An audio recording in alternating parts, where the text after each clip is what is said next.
Hello po sa inyong lahat mga ka-crypto. Ako po si Pinoy Crypto Trader at sa video na ito ay atin pong pag-uusapan ang tungkol dito sa isang NFT founder.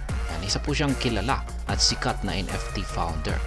At siya po ay nagbahagi ng kanyang top 5 na mga crypto picks or mga napiling mga cryptocurrency para ngayong bull run. Kaya yan, bago po natin na alamin ang kanyang top 5 crypto picks na yan, ay nais ko lamang po munang bigyang linaw ang aking disclaimer kung saan ang nilalaman po ng video na ito ay hindi po ito isang financial advice. For education and information purposes lamang po ang layunin nito. Maliban po dito ay nais ko na rin pong magbigay babala na wala pong kahit anumang group chat ang Pinoy Crypto Trader. Ayan. Karan, the founder of the NFT project Alpha Husky Club, has disclosed the top 5 cryptocurrencies in his crypto investment portfolio for this bull run. Kaya yan po, ang NFT project na si Alpha Husky Club. Kaya malamang ay kilala po niya. Kilala po niyo siya. Siya po ay walang iba kundi si Ginoong Karan. Ayan. At kanya pong pinagbigay alam para sa lahat ang kanyang top 5 cryptocurrency. Yan sa kanyang crypto investment portfolio ngayong bull run. Para sa bull run na ito. Kaya ayan, check po natin. Ayan po yung kanyang actual na Twitter rito sa kanyang official X account. King Karan Crypto. My top 5 cryptos I hold for this bull run. Yan, yung unang-una ay itong si XRP, pangalawa ay itong si Flare, pangatlo ay itong si WADS Pay Token. Yan.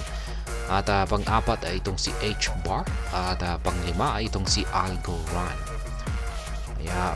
Ayan, i-check natin itong si XRP. Ayan po si XRP. Ayan, ang kanyang performance po nitong nakalipas na araw ay bagyang bumagsak po siya ng 0.42%. Ang kanyang 7-day performance ay umangat naman po ng 2.94%. Monthly performance ay umangat po ng 4.66%. Kaya mukhang hindi gaanong nagkakaroon ng matinding performance or matinding pag-angat or pagbagsak itong si XRP. Ayan, maraming nagsasabi na stable coin daw itong si XRP kasi ayan, maliit lang po talaga yung pagbabago sa kanyang performance. Ayan, pero siya po ang number 1 dito sa listahan ni Ginoong Karan. Ayan, itong si XRP. Malamang ay baka iniisip niya siguro na kung matatapos yung kinakaharap na kaso ni Ripple kay US SEC ay yan po talaga yung karamihan na inaasahan ng mga crypto experts or crypto analysts na kapag natapos po yan ay dyan lamang po mag-uumpisang magpakita ng magandang performance or matinding performance itong si XRP. At may mga nagsasabi na ngayong market cycle na ito ay dito po makakabawi itong si XRP. Yan ay provided na natapos na or matatapos na ngayon yung legal battle ng Ripple kay US SEC. Ngayon yung pangalawa naman po sa kanyang listahan ay itong si Flare.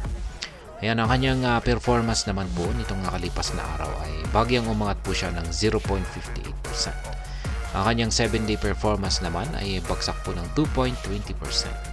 Ang kanyang monthly performance ay bagsak po ng 14.27% at ang kanyang yearly performance ay bagyang umangat ng 0.99%. Kaya katulad din po ni XRP ay walang gaanong paggalaw sa kanyang performance. Ayan. Ngayon ay check naman po natin yung pangatlo. Yan po si WADS Pay or WTK. Ang kanyang performance nitong nakalipas na araw ay bagsak po siya ng 1.36%. 7-day performance ay bagsak din po ng 13.70%. Monthly performance ay ayan, maganda po ang kanyang monthly performance sapagkat umangat po ng 157.54%. Yearly performance ay 221.60%. Kaya ayan, nananatiling okay, maganda po ang performance nitong si WADS Pay Token. Hindi po tulad ni XRP at saka Flare. Yan, walang gaanong matinding naging pagbabago sa kanilang presyo nitong mga nakaraan. Ayan. Kaya check naman po natin ang pang-apat. Ito naman po ay si H-bar or si Hedera. Ang kanyang performance nitong nakalipas na araw ay bagsak po ng 1.52%. Kanyang 7-day performance ay umangat naman ng 5.49%.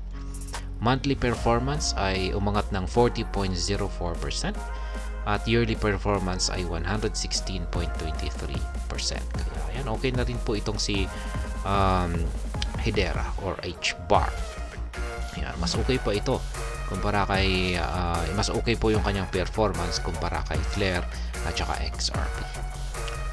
At yung kanyang panglima ay itong si Algo or si Algorand. Ang kanyang performance naman itong nakalipas na araw ay umangat po ng 1.48%.